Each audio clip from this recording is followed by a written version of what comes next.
बता दें कि जिंदगी की जद्दोजहद चमोली में चल रही है। माणा गांव में ग्लेशियर टूटने के बाद रेस्क्यू ऑपरेशन जारी है। चमोली जिले के माणा गांव के पास ग्लेशियर टूट गया है। बद्रीनाथ धाम के पास मुल्फा पाक घाटी पर नारायण पर्वत पर यह ग्लेशियर टूटा। इस एवलांच में कल 55 मजदूर फंस गए थे, जिनमें से 33 मजदूरों को निकाला गया।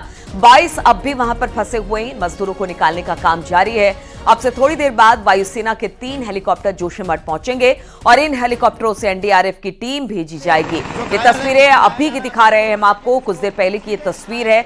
आप देख सकते हैं कि किस तरह से अब हेलीकॉप्टर को भेजा जाएगा। आईटीबीपी की सेना की टीम रेस्क्यू के काम में जुटी हुई है, इसलिए बताया जा रहा है कि थोड़ी देर बाद वायुसेना के 3 हेलीकॉप्टर जोशीमठ पहुंचेंगे और इन हेलीकॉप्टरों से एनडीआरएफ की टीम भेजी जाएगी, जो ग्लेशियर के अंदर फंसे मजदूरों का रेस्क्यू करेगी। फंसे हुए 22 मजदूरों को जल्द ही बाहर निकालने की कोशिश की जा रही है।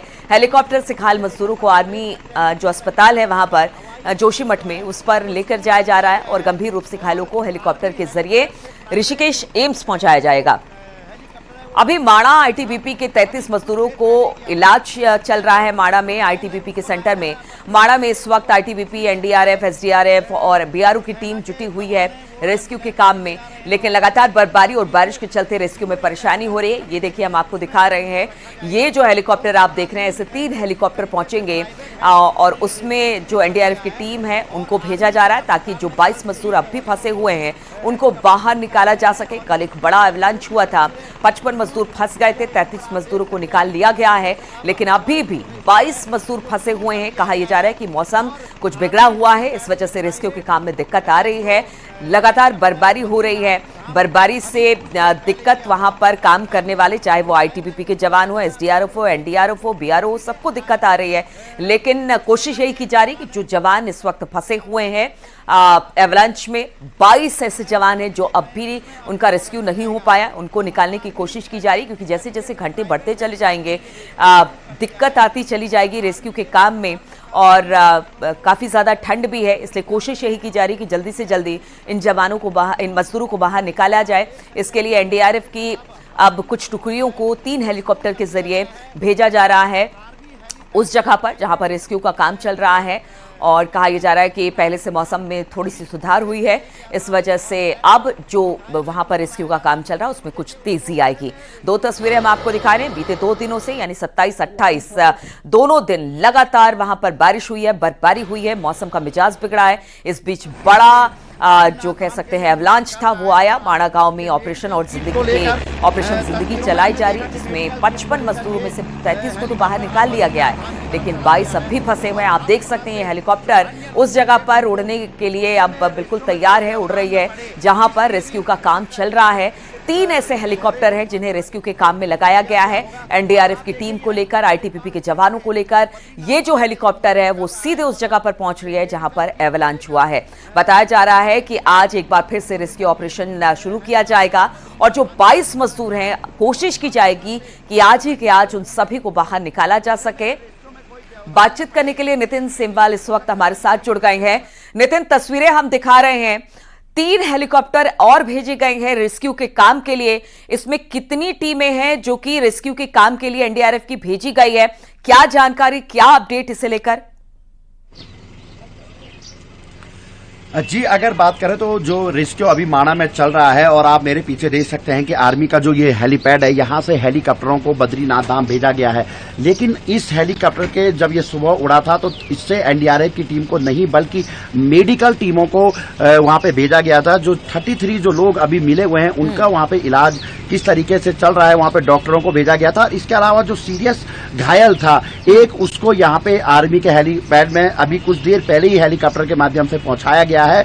और जो एनडीआरएफ की टीम है जो कल जोशीमठ पहुंच चुकी थी, उनको अब सड़क मार्ग से सुबह लगभग 6 बजे मूवमेंट कराया गया है हनुमान चट्टी की तरफ, ताकि वहां से वो लोग जाने की कोशिश करें। लेकिन अभी जो अपडेट ये है कि हनुमान चट्टी से लेकर और जो बद्रीनाथ धाम का जो लगभग 20 से 25 किलोमीटर का जो दायरा है, वहां पे बहुत ज्यादा बर्फ है और बर्फ हटाने के बाद ही गाड़ियों को आगे मूवमेंट किया जाएगा। लेकिन अभी अगर बात बात करें तो एक हेलीकॉप्टर दोबारा से एक और मरीज को लेने के लिए बद्रीनाथ की तरफ जा चुका है। दूसरा हेलीकॉप्टर अभी हेलीपैड जोशीमठ में ही खड़ा है। और यानी अब नितिन, बताया आप जा ये रहा है बता रहे हैं कि कि जो हेलीकॉप्टर यहां से उड़ा है, हमने देखा किस तरह से उसने उड़ान भरी है, वो ज्यादा से ज्यादा मेडिकल स्टाफ को लेकर जा रही है ताकि जिनका रेस्क्यू मजदूरों का किया गया उनको समुचित इलाज मिल सके, और साथ ही साथ उधर से लौट रही है तो उन मजदूर जिनकी हालत क्रिटिकल है उनको लेकर आया जा रहा है। जी बिल्कुल, इसमें सबसे बड़ी बात यह है कि जो खबर निकल कर आ रही है कि जो लोग कल निकाले गए थे उसमें से 10 से 12 लोग घायल हैं और उनका थोड़ा सा सीरियस वो लोग हैं। ऐसे में पहली प्राथमिकता उन लोगों को बचाने की भी है। इसीलिए इस पूरे ऑपरेशन में हम सुबह से देख रहे हैं कि कुछ ज्यादा हौच-पौच की स्थिति पैदा नहीं हो रही है, केवल सीमित लोगों को ही वहां पे भेजा जा रहा है। लेकिन दूसरी सबसे बड़ी बात यह है कि जो ग्राउंड लेवल पर जो आईटीबीपी और आर्मी की टीम और बीआरओ के जो वहां पे स्टाफ है वो लगातार सुबह 7 बजे से रेस्क्यू शुरू कर चुका है। तो जो रेस्क्यू जमीन से होना है वो तो शुरू हो चुका है, लेकिन अब थोड़ी देर के बाद हो सकता है कि भारतीय वायुसेना के जो हेलीकॉप्टर है वो यहाँ पे पहुंचेंगे और उसके बाद उनका वहां पे रेस्क्यू के लिए यहाँ से एनडीआरएफ की टीम को धीरे धीरे भेजा जाएगा। ये अभी तक बताया जा रहा है, लेकिन ये पूरा सेना के उसमें है तो स्पष्ट जानकारियां धीरे धीरे बिल्कुल नितिन, यानी कि प्रायोरिटी इस बात की है कि जो लोग घायल मजदूर हैं उनको पहले लेकर आया जाए, जहां जहां पर उनको इलाज के लिए जिस भी तरह की जरूरत हो, चाहे वो मेडिकल स्टाफ भेजने की बात हो या फिर अगर क्रिटिकल कंडीशन में जो मजदूर है उनको अलग अलग अस्पतालों में जहां पर उनको समुचित इलाज मिल सके वहां पर पहुंचाने की जरूरत है। लेकिन मौसम खराब है, जिस तरह से आप बता रहे हैं, इस वजह से रेस्क्यू में काफी दिक्कत हो रही है। ये तस्वीरें भी हम आपको दिखा रहे हैं, जिस तरह से नितिन बता रहे हैं कि अभी तो सिर्फ प्रायोरिटी इस बात की है कि मजदूरों को कैसे बचाया जाए। लेकिन नितिन, सबसे बड़ी बात जो बाधा आई एवलांच के बाद वो मौसम खराब होने की वजह से आई है। अब भी आप बता रहे हैं कि बद्रीनाथ से ऊपर काफी ज्यादा वहां पर बर्फबारी हुई है, जिसकी वजह से जो रेस्क्यू का काम वहां पर चलाया जा रहा है उसमें काफी दिक्कत आ रही है। तो हम ये मान के चले कि क्या आज रेस्क्यू का काम पूरा हो जाएगा? अभी फिलहाल वेदर किस तरीके का है वहां पर? जी, मौसम की तस्वीरें आप देखिए किस तरीके से चोटियों पर धूप निकली हुई है, लेकिन आज रेस्क्यू पूरा हो जाएगा ये बोल पाना बहुत जल्दबाजी होगा, क्योंकि वहां पे जिस तरीके से ग्लेशियर टूटा हुआ है वो ग्लेशियर जो बताया जा रहा है कि लगभग 10 से 15 फीट का ग्लेशियर नीचे की तरफ खिसक कर आया है। तो आप इन चोटियों पर जो बर्फ गिरी है इससे भी अंदाजा लगा सकते हैं कि जब निचले इलाकों में इतनी बर्फबारी हुई है 2000 और 2200 फीट की ऊंचाई वाले जो इलाके हैं, तो आप बताइए कि 4000 से 4500 फीट की ऊंचाई पर जो माणा और बद्रीनाथ धाम का जो एरिया है वो स्थित है, तो कितनी बर्फ वहां पे होगी। तो ये कह पाना बहुत जल्दबाजी होगा कि रेस्क्यू आज ही खत्म कर दिया जाएगा, लेकिन फिर भी उम्मीद है कि 22 जो लोग वहां पे फंसे हुए हैं उनको सुरक्षित निकाला जाए। दो चीजें निकल कर आती हैं कि माणा के क्षेत्र में जो घर बनाए जाते हैं मजदूरों के रहने के लिए या आर्मी के रहने के लिए, उनका जो आकार होता है वो इस तरीके का होता है कि बर्फ उनके ऊपर से फिसल कर नीचे की तरफ चली जाती है।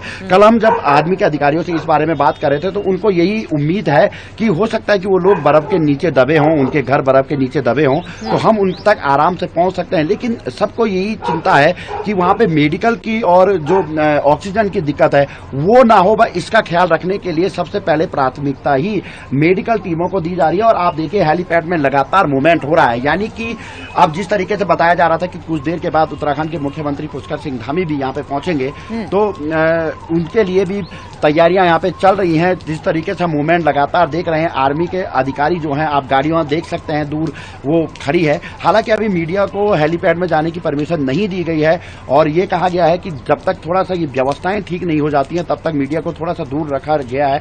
लेकिन जो तस्वीरें हम आपको दिखा रहे हैं उस तस्वीरों को देख के लग रहा है कि अब धीरे धीरे जो रेस्क्यू की टीमें हैं वो हेलीपैड से बद्रीनाथ धाम की तरफ जाने के लिए तैयारियां कर रही हैं। जितने वहां पे किट लगने हैं उन किटों को आर्मी हेलीपैड में भेज दिया गया है। मेडिकल का जितना भी सामान है वो आर्मी हेलीपैड में दिखाई दे रहा है। तो अब जो ये ऑपरेशन है, सर्च ऑपरेशन जो है वो वायुसेना के द्वारा या हेलीकॉप्टर, प्राइवेट हेलीकॉप्टरों के द्वारा यहाँ पे बहुत तेजी के साथ शुरू कर दिया जाएगा। जी बिल्कुल, तस्वीरें भी हम आपको दिखा रहे हैं कि किस तरह से हेलीकॉप्टर के जरिए खास तौर पर मेडिकल एड पहुंचाई जा रही है, जहां पर रेस्क्यू का काम चल रहा है। प्रायोरिटी इस बात की है जो मजदूर घायल हैं उनको समुचित इलाज मिल सके, साथ ही साथ जैसे जैसे मजदूर निकाले जाएंगे उनको सही समय पर सही उपचार मिले जिससे उनकी जान बच पाए। लेकिन नितिन, सबसे बड़ी बात यह है कि चूंकि आज दूसरा दिन है और ठंड बहुत ज्यादा है, वहां पर बर्फबारी बहुत ज्यादा हो रही है, ऐसे में चुनौती इस बात की है कि जैसे जैसे घंटे बीतते जाएंगे, समय बीतता जाएगा, वैसे वैसे थोड़ी चिंता की लकीरें माथे पर जरूर आएगी। हालांकि कहा यह जा रहा है कि घर उस तरीके के हैं, हो सकता है उसके अंदर है, लेकिन ऑक्सीजन की कमी ऊंचाई वाले इलाकों में होती है। ऐसे में चिंता और परेशानी जरूर बढ़ जाएगी अगर वक्त तेजी से निकलता है तो। जी बिल्कुल, अगर देखा जाए तो जैसे जैसे समय निकलता जाएगा, क्योंकि लगभग अब 24 घंटे से अधिक का समय हो चुका है और कल 5 से 6 बजे मॉर्निंग की पूरी घटना है जब ये पूरा ग्लेशियर टूटकर आया था। तो जरूर उम्मीदें बरकरार हैं कि वो जो लोग वहां पे फंसे हुए हैं वो सुरक्षित होंगे। लेकिन अब आप देखिए, एक बार फिर से जो आर्मी के जो एम्बुलेंस हैं वो एक बार फिर से हेलीपैड पे यहाँ पे पहुंच चुकी है और जो हेली अभी मरीज को लेने के लिए बद्रीनाथ धाम गया है वो अब वहां से वापस लौटेगा और उसके बाद उनको इन्हीं एम्बुलेंस के में रखा जाएगा और उसके बाद आर्मी के अस्पताल में उनको भर्ती कराया जाएगा। दो चीजें महत्वपूर्ण इस समय प्रशासन ने यहाँ पे की है कि सरकारी अस्पतालों को भी व्यवस्थित किया गया है, वहां पे भी डॉक्टरों को अलर्ट मोड पे रखा गया है। इसके अलावा जो आर्मी है वहां पे भी लगभग 10 से 15 बेड तैयार किए गए हैं और इस तरीके की पूरी व्यवस्थाएं की गई हैं। इसके अलावा जो बहुत ज्यादा सीरियस घायल होंगे उनको ले जाने के लिए भी हेलीकॉप्टर को यहाँ पे भेजा जाएगा और उसके बाद उनको बताया ये जा रहा था कि ऋषिकेश एम्स में उनको भेजा जाएगा। तो कुल मिलाकर अगर देखा जाए तो जिस तरीके से स्वयं मुख्यमंत्री पुष्कर सिंह धामी इस पूरे रेस्क्यू पर नजर बनाए हुए, कल भी वो कंट्रोल रूम में बैठे हुए थे, पल पल की अपडेट ले रहे थे और आज भी बताया ये जा रहा है कि सुबह से लगातार मुख्यमंत्री पुष्कर सिंह धामी अधिकारियों से संपर्क कर रहे हैं और जानकारियां जुटा रहे हैं कि किस तरीके से यहाँ पे जो रेशियो चल रहा है वो किस तरीके से चल रहा है, इसका बिल्कुल ध्यान रखा जा रहा है। मैं आपको दिखाना चाहूंगा कि किस तरीके से यहाँ पे अभी आप देखिए तस्वीरों में जो आर्मी के जो जवान हैं वो इस समय यहाँ पे मेडिकल की टीम के साथ पहुंच चुके हैं और अब हो सकता है कि जो घायल होंगे उनको हेलीकॉप्टर के माध्यम से एक बार फिर से यहाँ पे जोशीमठ लाया जा रहा होगा। इस पर मॉनिटर किए हुए हैं, इस खबर पर नजर बनाए हुए हैं नितिन, और लगातार घायलों को लेकर आया जा रहा है, फिर यहाँ से मेडिकल एड पहुंचाई जा रही है। ज्यादा से ज्यादा जो स्वास्थ्य कर्मी है उनको भी वहां पर भेजा जा रहा है ताकि जो घायल मजदूर हो उनका सही समय पे इलाज हो पाए। नितिन, अगर जिस जगह पर यह अवलांच आया, अगर वहां की भौगोलिक परिस्थिति को जानने की कोशिश करें, हालांकि देखिए अगर मौसम साफ रहता तो रेस्क्यू के काम में इतनी दिक्कत नहीं होती, लेकिन चूंकि 2 दिन से लगातार मौसम खराब है, वहां पर बर्फबारी हो रही है, ऐसे में जहां पर यह अवलांच आया वहां की भौगोलिक स्थिति के बारे में जरा जानकारी दीजिए। किस तरह की वहां पर स्थिति है, किस तरह से दिक्कत आ रही है और अभी फिलहाल वहां पर क्या स्थिति है? जी, भौगोलिक स्थिति की बात करें तो ये बद्रीनाथ धाम का ही इलाका है जहाँ पे कि अब कपाट खुलने हैं 4 मई को और यहाँ पे यात्री पहुँचते हैं। हालांकि हाई एल्टीट्यूड का ये इलाका है, 4000 से अधिक फीट की इसकी ऊंचाई है, लेकिन जिस तरीके से वहाँ पे एवलांच है वो लगातार गिरते रहते हैं। ऐसा नहीं है कि वहाँ पे पहली बार ऐसी कोई घटना घटी हो, लेकिन सबसे बड़ी बात यह है कि इस बार जो लापरवाही वहाँ पे देखी गई है वो ये हुई है कि जो एवलांच का जो इलाका था वहाँ पे मजदूरों को रहने के लिए छोटे छोटे हट बना दिए गए थे और उन्हीं हटों के ऊपर ये पूरा ग्लेशियर टूट कर आया। तो अब जिस तरीके से घटना घटी है, हालांकि ये तो जांच का विषय है कि कैसे वहाँ पे रख दिया गया है। मौसम विभाग ने पहले ही अलर्ट कर दिया गया था, इनको क्यों नहीं वहाँ पे हटाया गया, ये सबसे बड़ा सवाल अब उठ रहा है। लेकिन फिलहाल अभी पूरा फोकस जो है वो चाहे स्थानीय प्रशासन हो, आर्मी हो, आईटीबीपी हो या उत्तराखंड सरकार हो, उनका पूरा फोकस है कि जो लोग वहाँ पे सुरक्षित हैं एक तो उनको बचाया जाए और जो अभी मिसिंग है नितिन, इस वक्त सीएम धामी का एक ट्वीट भी आया है, दर्शकों को बता दें। उन्होंने ट्वीट कर जानकारी दी है कि चमोली के लिए मैं निकल रहा हूं, अधिकारियों को कड़े निर्देश जारी कर दिए गए हैं। मौसम खुलने के साथ ही राहत और बचाव कार्य में तेजी लाई गई है।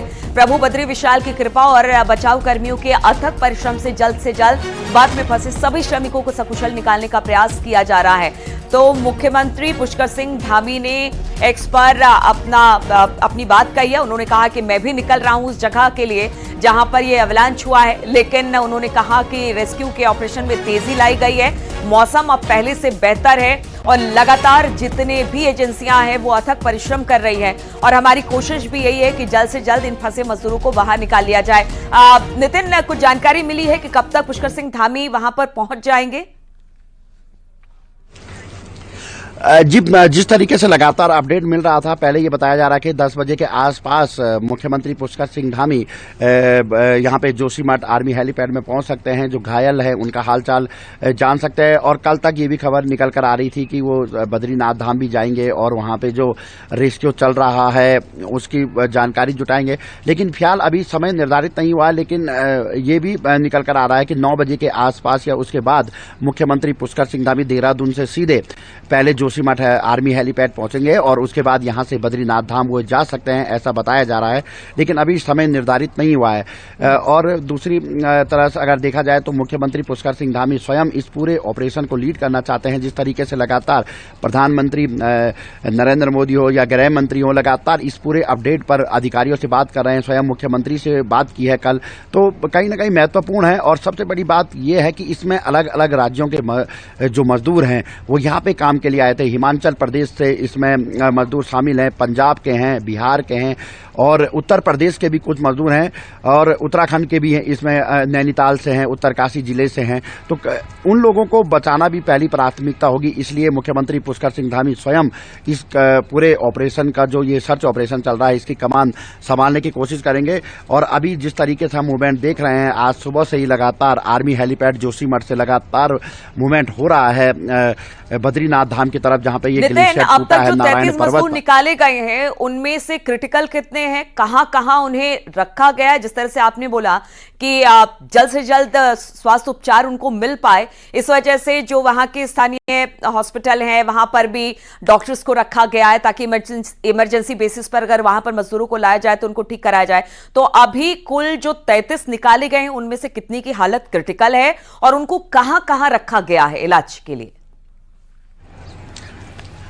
जी, जो कल 33 लोगों को निकाला गया था उनको तो आईटीबीपी के अस्पताल माणा के पास जो है वहां पे उनको एडमिट कराया गया था, उनका वहां पे इलाज चल रहा था। और अब जैसे ही मौसम ठीक हुआ तो एक हेलीकॉप्टर के माध्यम से उनको सीधे आर्मी हेलीपैड जोशीमठ लाया जा रहा है और यहीं पर आर्मी हेलीपैड के निकट में ही आर्मी का अस्पताल है, वहां पे उनको ले जाया जा रहा है और वहां पे उनका अभी इलाज चल रहा है।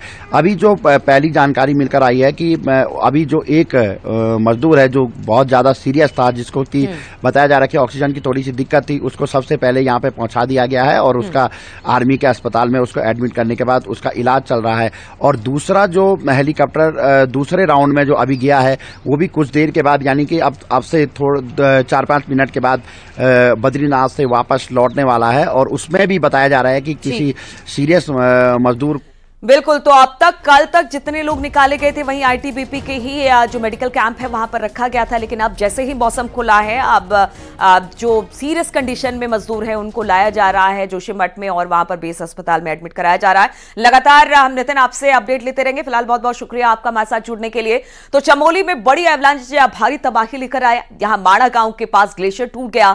एवलांच आने से 50 से ज्यादा मजदूर इसकी चपेट में आ गए।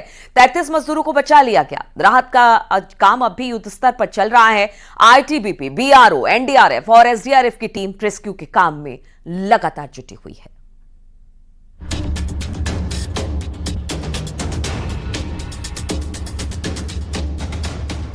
चमोली के माणा गांव में सुबह ठीक से हुई भी नहीं थी कि बर्फीले तूफान ने तबाही मचा दी। सुबह करीब 5 बजे बीआरओ कैंप के ऊपर एवलांच आया, जिससे किसी को भी संभलने का मौका तक नहीं मिला। मौसम कई दिनों से खराब चल रहा था, बर्फबारी हो रही थी। किसी को आभास नहीं था कि बर्फीला तूफान मुसीबत लेकर आ रहा है।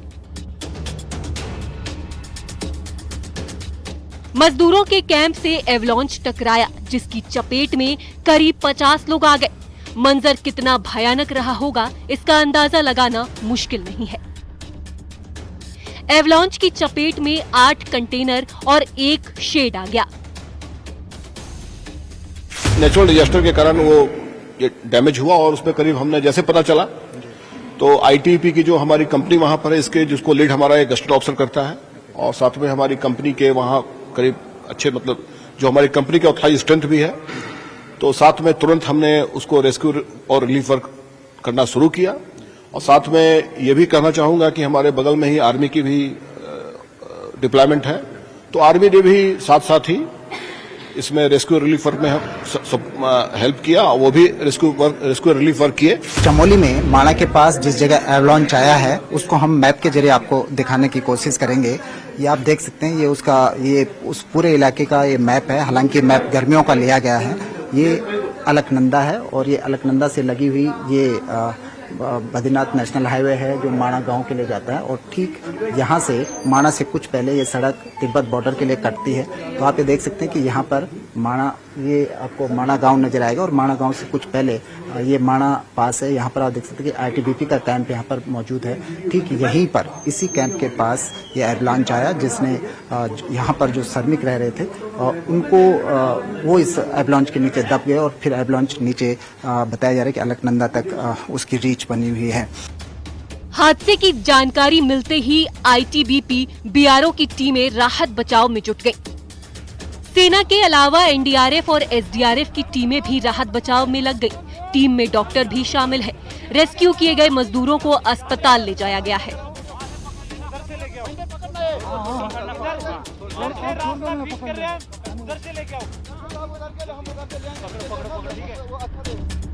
माणा से बीआरओ की तरफ से निर्माण चल रहा है, वहीं पर सभी मजदूर काम के लिए पहुंचे थे। पहाड़ी राज्यों में पिछले कई दिनों से मौसम खराब चल रहा है। ऊंचाई वाले इलाकों में बर्फबारी भी हो रही है, जिसकी वजह से कहीं पर 2 से 3 फीट और कहीं ज्यादा बर्फ जमा हो गई है। लगातार बर्फबारी होने से रेस्क्यू मिशन भी आसान नहीं होता। बद्रीनाथ धाम में जो आईटीबीपी आर्मी की टीम थी उनके द्वारा सर्च ऑपरेशन चलाया गया, और अब जो निचले इलाकों से ऊपरी इलाकों में अब जो बद्रीनाथ धाम है वहाँ पे आर्मी आईटीबीपी की एम्बुलेंसें भेजी जा रही हैं। आप देखिए आईटीबीपी के वाहन जो हैं वो यहाँ पे अभी रुके हुए हैं पांडुकेश्वर क्षेत्र में, और यहाँ से इनको अब आगे किया जाएगा। आप देख सकते हैं अभी भी इन बद्रीनाथ राष्ट्रीय राजमार्ग पर जो ये पांडुकेश्वर का इलाका है लगातार बर्फबारी हो रही है। इस बीच जो रेस्क्यू टीम है वो लगातार बद्रीनाथ धाम की तरफ जा रही है। आर्मी की ये गाड़ियां आप देख सकते हैं नेशनल हाईवे पर खड़ी है क्योंकि बर्फ बहुत ज्यादा इस समय गिरी है, लेकिन ग्राउंड जीरो से लगातार जो मूवमेंट है सर्च ऑपरेशन का वो लगातार जारी है। टीमों को रवाना कर दिया गया है, सेना की मदद ली जा रही है। सीएम पुष्कर सिंह धामी ने आपदा कंट्रोल रूम में बड़ी बैठक की। अधिकारियों के साथ माणा के हालातों पर चर्चा हुई। बचाव के काम चल रहे हैं तेजी से। सभी चाहे आईटीबीपी है, सेना के लोग हैं, स्थानीय प्रशासन के लोग हैं, वायुसेना के लोग हैं, एक्सपर्ट हैं, सभी से वार्ता हो चुकी है। सभी लोग अपनी पूरी तरह से बचाव और राहत कार्य में लगे हुए हैं। जो भी जिस स्तर पर, चूंकि मौसम थोड़ा अभी खराब है, विजिबिलिटी बहुत नहीं है, इसलिए हेलीकॉप्टर सेवा वहां पर नहीं हो पा रही है, और जो स्नो एक्सपर्ट हैं उनकी भी सेवाएं ली जा रही हैं। और